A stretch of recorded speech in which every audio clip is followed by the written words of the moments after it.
አንተ ፖስት አድርጋል በአማርኛ ጽፈ አይቼዋለሁ። ፖስት አድርጌያለሁ። ነገሮችን ለመበጥበጥ ነው የምፈልገው ወይስ ጤነኛ መረጃ ነው የምፈልገው? አይደለም። ለምንድን ነው የምበጣበጠው? ለመበጥበጥ ሳይሆን ጤነኛ መረጃ እንድሰጥ ከፈለኩ ከደኔ በጣም ወዳት እህቴ ኢንዴክስ ስቱዲዮ የሚባለን ድርጅት ያሳደገች ቀኝ እጄ ልጅ ናት።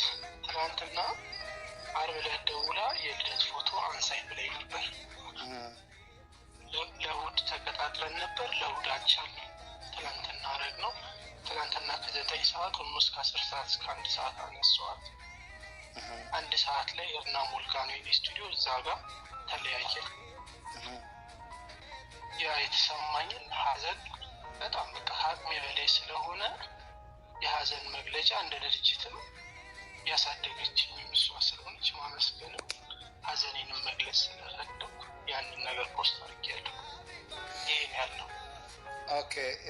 ትናንትና አንተ ስታት እንደዚሁ ሰዎቹ ብዙ ሰዎች በኦሮምኛ ስለምጽፉ ምን ብሎ ነው የምጽፉት? ደስተኛ አይደለችም በጣም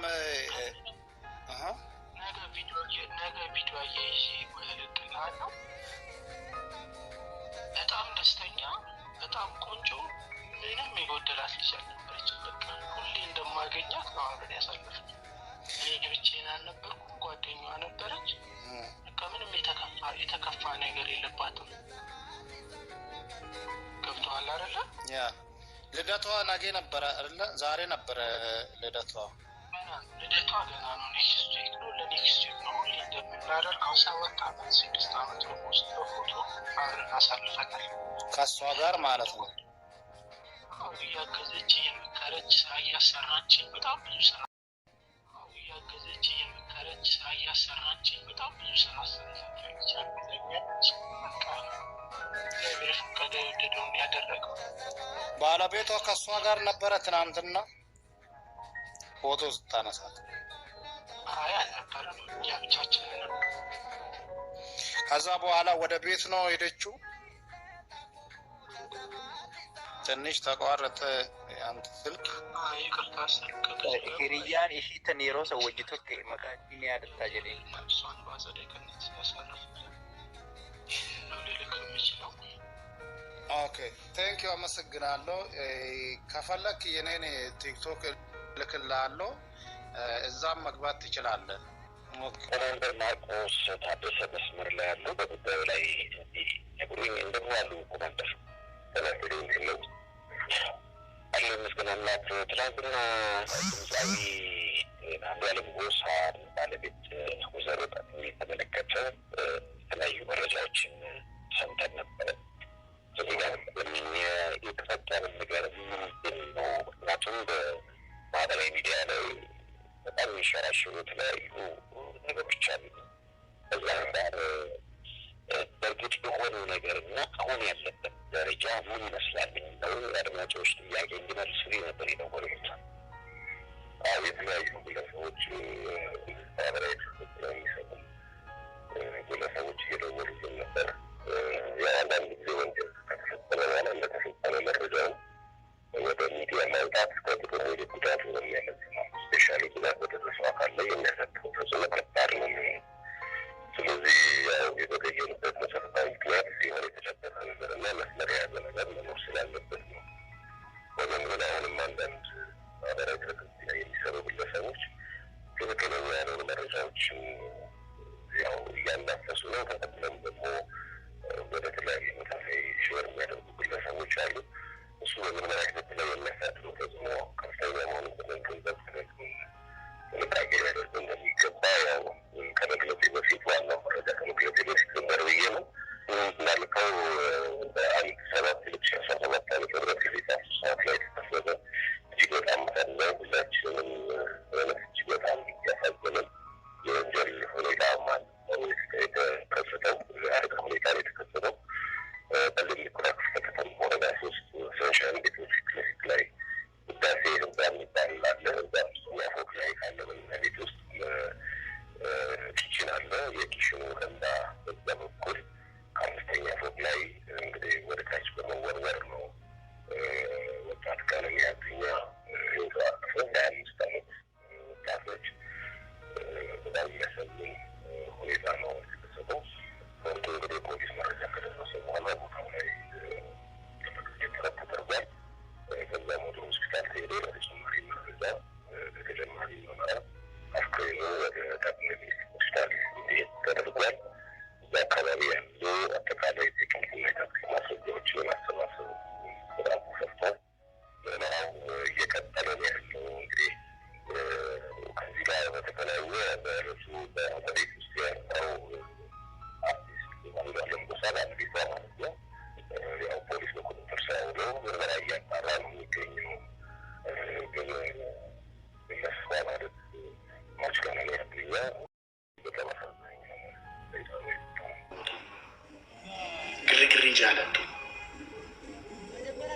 gaddi keenya jaalalli keenya waan hundumti keenya kan fakkeessaa ta'e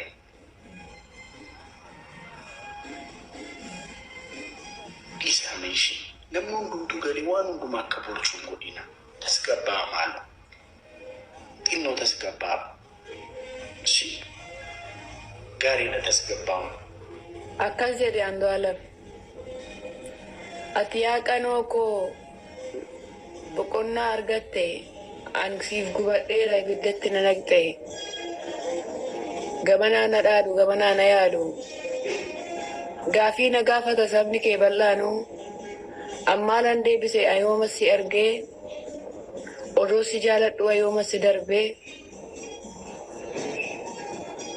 sargii wal fuudhadhaaf mirgatti shurshuraa sargiin kan kee tana kee ka isa xumuraa hunduu na gaafata kunoo na unkuraa cinaachi nan ciisu boba'aa tan bulaa osoo wajjin teenyee sirbinee shubbifnu akka jaalalaatiin waliin darbinu giiftiitoo leesseetoo jedhee si faarfadha galgalaa ganamaa asiinan aadadha si fuudhuuf shurshuraa sargiin kan kee kanaa ka isa xumuraa nagaatti giiftiitoo atiin boqotte anaaf mannaa malte gubachaan jiraadha moo si wajjiniin dhufeetan biyyee rimma nyaadha yookiin meenaan malii akkamiin jiraadha gaafii na gaafata sabni guddaa bal'aan ani immoo seenaa kee mee eenyuun gaafadha ሰላም ሰላም ቤተሰቦች እንዴት ናችሁ? ሰላም ጤና ፍቅር በረከትን በያላችሁበት የዓለም ዳርቻ ተመኘሁላችሁ። እንዴት ናችሁ? እንግዲህ እንደሚታወቀው ቀነኒ ከሞተች ትንሽ ቀናት ሰንበትበት ብለዋል ማለት ነው። ግን በፖሊስ መረጃም ቢሆን ወይም በሌላው አካል እርግጠኛ ሆኖ ምርመራ ተፈጽሞ ተጨርሶ ይሄ ነው የሚባል ውጤት እስካሁን ገና የታየ ነገር የለም። እንግዲህ ቤተሰቦቿም በጥልቅ ሀዘን ውስጥ እንደሚገኙ ነው። ሲቀጥል የኢትዮጵያ ሕዝብ ሁሉ ያዘነበት የሞት ጉዳይ ነው የቀነኒ ጉዳይና በጣም የሚያሳዝን በጣም አንጀት የሚበላ ብዙ መስራት የምትችል ብዙ ማድረግ የምትችል ልጅ በእንደዚህ ባጭር መቅረቷ በዛ ላይ የሰው ልጅ ሞት ተማንም አይቀርም። በእርግጥ መቼን ሞታለን ማንም ሰው አያውቅም። ግን አንዳንድ አሟሟቶች በጣም የሚዘገንኑ አይነት አሟሟቶች አሉና እንግዲህ ቀነኒን ፍትህ እንዲሰጣት ነው የሚባለው። ሌላ ምን ይባላል? ሲቀጥል እንግዲህ የቤት ሰራተኛቸው ይሄንን አለች። ሲቀጥል ቃላቸውን በሚሰጡ ሰዓት የአምቡላንስ ውስጥ የሚሰራ ሰራተኛ ይሄንን አለ። እንደገና ደግሞ የአንዱዓለም እህት አብራቸው ትኖር የነበረችው ይሄንን አለች የሚሉ መረጃዎች ተደጋጋሚ ይወጣሉ። ያው እንግዲህ እነዚህን መረጃዎች ቶሎ ፐብሊክ ላይ ማውጣት የሚቻል አይደለም። ምክንያቱም ፖሊስ ምርመራውን እስካልጨረሰ ድረስ እንደዚህ አይነት ነገሮች ቶሎ የሚወጡበት እንግዲህ ሾልከው ሲወጡ ነው ማቅረብ የሚቻለው። እና ቤተሰቦች እንግዲህ በዚህም ቪዲዮ አንዳንዶቹ መረጃዎችን እናቀብላችኋለን። ሲቀጥል እዚህ ጋር አብሯቸው በደስታቸውም በብዙ ጓደኝነት ማህበራዊ ኑሯቸው አብሯቸው የሚኖረው ጓደኛቸው በተለይ ለቀነኒ እጅግ በጣም ጓደኛቸው የነበረ ሰው አስተያየት መግቢያው ላይ ሲሰጥ ሰምታችኋል። እንግዲህ ለቀነኒ ደግሞ ፎቶግራፈሯ ነው። ያው ቀነኒ እንደሚታወቀው በኢንጂነሪንግ ብትመረቅም በተለይ አሁን ላይ በፋሽንና አገሯን የምታስተዋውቅ ሞዴል ናት እና ባህላዊ ሞዴልም ናት። በባህል የምታስተዋውቅ ሴት ናትና ያው እንግዲህ ፎቶግራፈሯ በደንብ በዛን ወቅት በተለይ እንደ ነገ ልትሞት እንደ ዛሬ በጣም ጤነኛ ደስተኛና ቆንጆ እንደነበረች ምንም አይነት የሀዘን ስሜት እንዳልነበራት እና አብረዋት ደግሞ ጓደኛዋም እንደነበረች ሁሉን ቀረጻቸውን የልደት ለሚያስፈልጉ ፎቶዎቹን ካነሳቸው በኋላም እንደ ሰላም እንደተለመደው እንደተለያዩ ነው ሲነገር የነበረው። እሱም ሀዘኑን ለመግለጽ እንደሚታወቀው የኢንስታግራም ምንድነው የቲክቶክ ፔጁ ላይ ለጥፎ ነበረ። እንግዲህ ያው ሁሉም እየተነሳ ጓደኞቿም ይህ ውስጣቸው ያለውን አስተያየት ወይም ደግሞ ከእሷ ጋር በነበሩበት ሰዓት የተነጋገሩትን ሁሉ ያው ፖስት እያደረጉ ነው የሚሰማቸውን ስሜት። ስለዚህ እሱም የተሰማውን ስሜት ፖስት አድርጓል። በዛም የተነሳ ኢንተርቪው ጥያቄው ተጠይቆ ነበረ እንግዲህ መግቢያው ላይ እንደሰማችሁት ማለት ነው። ሲቀጥል ተሷ ጋር በጣም ጓደኛ የነበረና የቅርብ ሰው የነበረ ያቃታል ተብሎ የሚታሰብ አንድ ሰው ምንም ነገር ሳይናገር ዝም ብሏል ማለት ነው። እሱንም ተጠይቆ እሱ ምን አለ የሚለውን እስቲ አሁን ቅድም ቪዲዮን አይታችሁታል። አሁን ትርጉሙን አስገባላችኋለሁ ማለት ነው። ሪች ይባላል እንግዲህ ቲክቶክ ላይ በብዛት የምታውቁት ሰዎች ትኖራላችሁ። እንግዲህ ለቀነኒ አዱኛ በደንብ ጓደኛዋ የልብ ጓደኛዋ የሚባል ብዙ ኢንተርቪው ተሱ ጋር አድርጋ ነበረ። የሆነ ኢንተርቴንመንት ፕሮግራም ነበረው እሱ ብሮድካስት አለው ቃለ መጠይቅ የሚያደርግበት በኦሮምኛ ቋንቋ ነው እና እዛ ላይም ኢንተርቪው ነበራት የሱ። ከዛም በዘለለ በጣም የቅርብ ሰው በጣም የሚያውቃቸው ቤተኛ ሰው ነበርና ሰዎች እሱን እንዴት ነው በአሟሟቷ ዙሪያ ላይ ባለው ነገር ዙሪያ ላይ ምንም ነገር እስካሁን ምንም አላልክም፣ ምን ለምን ዝም አልክ? የምታውቀውን እውነት ልክ ሌሎቹ ሲያጋሩ እንደነበረው በሶሻል ሚዲያ ጓደኞቿ የሚታወቅ ነው።